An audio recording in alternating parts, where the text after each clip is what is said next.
இலங்கையின் முதற்தர சுற்றுலா தலம் ரீச்சாவின் மாபெரும் உணவு திருவிழா ஆகஸ்ட் மாதம் 7, 8, 9 மற்றும் 10 தேதிகளில் மாலை 6 மணி முதல் 10 மணி வரை. இன்றைய டிக்கெட்டுகளை பெற்றுக் கொள்ளுங்கள்.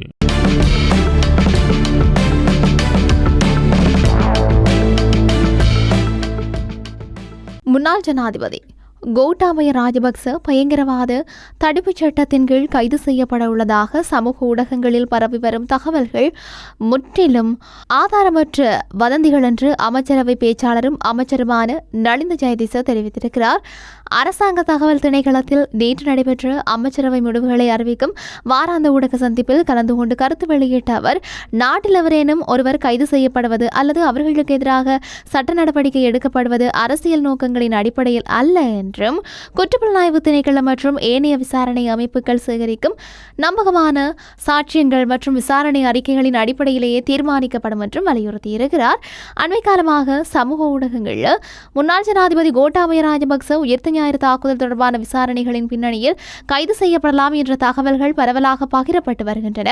அதேவேளை தம்மை கைது செய்வதை தடுக்குமாறு கோரி அவர் மேன்முறையீட்டு நீதிமன்றில் மனு ஒன்றையும் தாக்கல் செய்ததாக தகவல்கள் வெளியாகியிருந்தன. இது தொடர்பில் ஊடகவியலாளர்கள் எழுப்பிய கேள்விகளுக்கு பதிலளித்த அமைச்சர் நலிந்த ஜெயதிச, முன்னாள் ஜனாதிபதி கோட்டாபய ராஜபக்ச கைது செய்யப்படுவார் என்ற தகவல்கள் சமூக ஊடகங்களில் பரவுகின்றன. ஆனால் அத்தகைய தகவல்களை உறுதிப்படுத்தும் வகையிலான எந்த ஒரு அதிகாரப்பூர்வ அறிவிப்பும் இதுவரைக்கும் வெளியாகவில்லை. எவருக்கும் எதிராக சட்ட நடவடிக்கை எடுக்கப்பட வேண்டுமென்றால் அதற்கு தேவையான சாட்சியங்கள் மற்றும் சட்ட ரீதியான அடிப்படைகள் இருக்க வேண்டும் என்றும் குறிப்பிட்டிருக்கிறார். மேலும் கருத்து வெளியிட்ட அவர், உயிர்த்த ஞாயிறு தாக்குதல்களுடன் தொடர்புடைய விசாரணைகள் குறித்து தற்போது பல்வேறு தரப்பினராலும் கருத்துக்கள் முன்வைக்கப்பட்டு வருவதாக தெரிவித்திருக்கிறார். இருப்பினும் முன்னாள் ஜனாதிபதிக்கும் அந்த தாக்குதல்களுக்கும் இடையிலான தொடர்பு குறித்த விசாரணை விவரங்கள் தற்போது தன்னிடம் இல்லை என்றுமே கூறியிருக்கிறார். ஒரு குற்றவியல் விசாரணை சரியான திசையில் நகர்ந்து கொண்டிருக்கும் போது அதிலிருந்து வெளிவரும் உண்மைகள் சிலருக்கு அச்சத்தை ஏற்படுத்தக்கூடும். அதன் காரணமாகவே சிலர் முன்கூட்டியே நீதிமன்றங்களை நாடுவது அல்லது தங்களுடைய பாதுகாப்பை உறுதிப்படுத்திக் கொள்வது முயற்சிகளில் ஈடுபடுவது போன்ற நிலைமைகள் உருவாகலாம். எனினும் விசாரணைகள் தங்களது இயல்பான சட்ட நடைமுறைகளின் அடிப்படையில் தொடர வேண்டும் என்று அவர் தெரிவித்திருக்கிறார். அதே நேரம் தற்போதைய தேசிய மக்கள் சக்தி அரசாங்கம் எந்தவிதமான அரசியல் பழிவாங்கல்களிலும் ஈடுபடாது என்பதையும் அவர் மீண்டும் வலியுறுத்தியிருக்கிறார். கடந்த காலங்களில் அரசியல் நோக்கங்களுக்காக சட்டம் பயன்படுத்தப்பட்டதாக முன்வைக்கப்பட்ட குற்றச்சாட்டுக்களை நினைவுபடுத்திய அவர், தற்போதைய ஆட்சி சட்டத்தின் ஆட்சியை நிலைநாட்டும் நோக்கத்தோடு செயற்பட்டு வருவதாகவும் கூறியிருக்கிறார். அரசாங்கத்தின் நிலைப்பாடு மிகவும் தெளிவானது. எவராக இருந்தாலும் அவர்களின் அரசியல் அந்தஸ்து, அதிகாரம் அல்லது பதவி எதுவாக இருந்தாலும் குற்றச்சாட்டுகள் தொடர்பில் போதுமான சாட்சியங்கள் கிடைத்தால் சட்டம் தன்னுடைய கடமையை செய்யும். அதேபோல சாட்சியங்களின்றி எவரும் துன்புறுத்தப்பட மாட்டார்கள் என்றுமே அவர் குறிப்பிட்டிருக்கிறார்.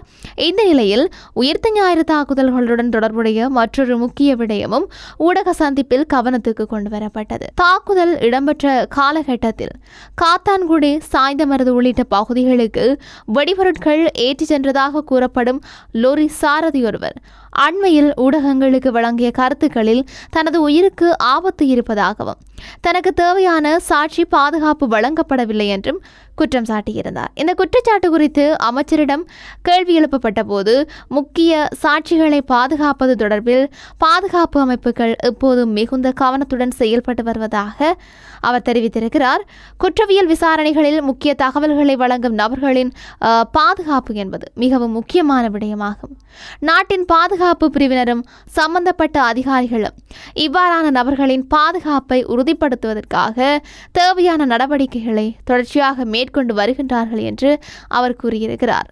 மேலும் குறித்த லோரி சாரதியால் ஊடகங்கள் வாயிலாக வெளியிடப்பட்டிருக்கிற பாதுகாப்பு அச்சுறுத்தல்கள் மற்றும் குற்றச்சாட்டுகள் தொடர்பான தகவல்களை உடனடியாக பாதுகாப்புத்துறை உயர் அதிகாரிகளின் கவனத்திற்கு கொண்டு செல்ல நடவடிக்கை எடுப்பதாகவும் அமைச்சர் உறுதியளித்திருந்தார். உயிர்த்த ஞாயிறு தாக்குதல் தொடர்பான விசாரணைகள் அண்மையில் மீண்டும் தீவிரமடைந்துள்ள நிலையில் பல்வேறு புதிய தகவல்கள் மற்றும் சாட்சியங்கள் வெளிவந்து கொண்டிருப்பதாக அரசியல் வட்டாரங்கள் தெரிவித்தும் இருக்கின்றன. இதன் காரணமாக இந்த வழக்கின் எதிர்கால முன்னேற்றங்கள் தொடர்பாக நாடு முழுவதும் அதிக கவனம் நிலவி வருகிறது.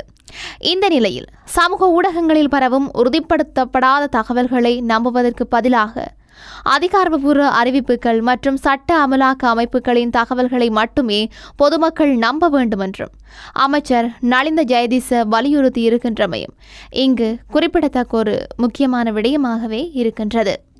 இவை எப்படி இருக்க, இலங்கையின் பொருளாதாரத்தை உலகளவிய ரீதியில் பன்முகப்படுத்தி வலுப்படுத்துவதுடன் நாட்டை ஏற்றுமதி மையப்படுத்தப்பட்ட உற்பத்தி பொருளாதாரமாக மாற்றும் நோக்கில் 2026 தொடக்கம் 2030 கால பகுதிக்கான தேசிய ஏற்றுமதி அபிவிருத்தி திட்டம் உத்தியோகபூர்வமாக அறிமுகப்படுத்தப்பட்டிருக்கிறதாக கைத்தொழில் மற்றும் தொழில் முயற்சியாண்மை அமைச்சர் சுனில் ஹந்துன்னெத்தி தெரிவித்திருக்கின்றார். கொழும்பில் செவ்வாய்க்கிழமை நடைபெற்ற தேசிய ஏற்றுமதி அபிவிருத்தி திட்டம் 2026 தொடக்கம் 2030 அறிமுக நிகழ்வில் பிரதம அதிதியாக கலந்து கொண்டு உரையாற்றிய அமைச்சர் நாட்டின் பொருளாதார மறுமலர்ச்சிக்கான முக்கியமான மூலோபாய திட்டமாக இந்த தேசிய ஏற்றுமதி அபிவிருத்தி திட்டம் அமைய இருக்கிறதாக குறிப்பிட்டிருக்கின்றார். அவர் மேலும் தெரிவித்ததாவது, கடந்த காலங்களில் திட்டமிடப்படாத பொருளாதார நடவடிக்கைகள் மற்றும் நீண்டகால நோக்கமற்ற கொள்கைகள் காரணமாக இலங்கை பல்வேறு பொருளாதார சவால்களை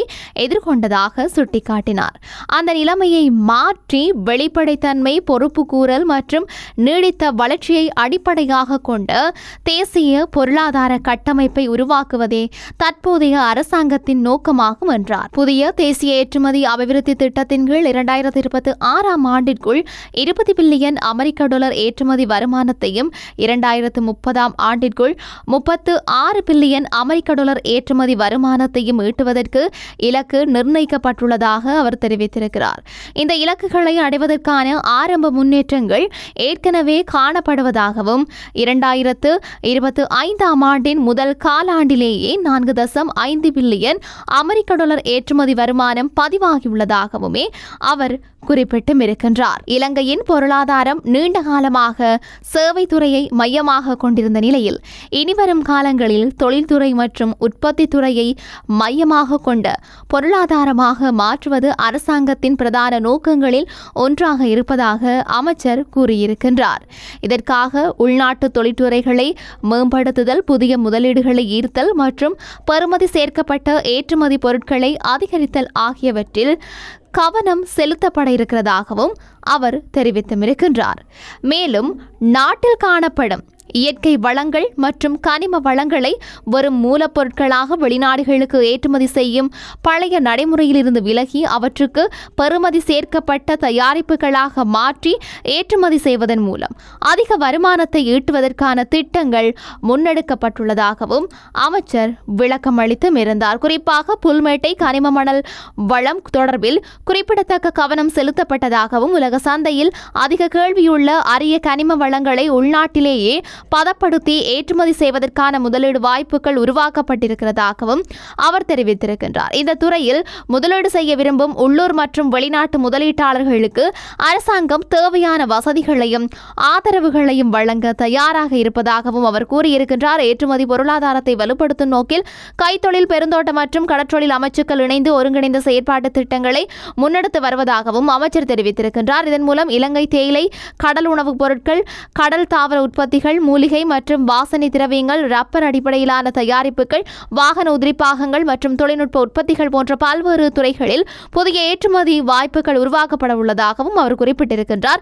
இலங்கையின் தனித்துவமான புவியியல் அமைவிடம் சர்வதேச வர்த்தகத்திற்கும் முதலீட்டிற்கும் மிகப்பெரிய வாய்ப்பாக இருப்பதாக அமைச்சர் சுட்டிக்காட்டியிருந்தார். உலகின் முக்கிய கடல் வர்த்தக பாதைகளுக்கு அருகில் அமைந்திருக்கின்ற இலங்கை ஆசியா, மத்திய கிழக்கு மற்றும் ஐரோப்பாவை இணைக்கும் முக்கிய மையமாக உருவெடுக்கும் திறன் கொண்டிருக்கிறதாகவும் அவர் தெரிவித்திருக்கின்றார்.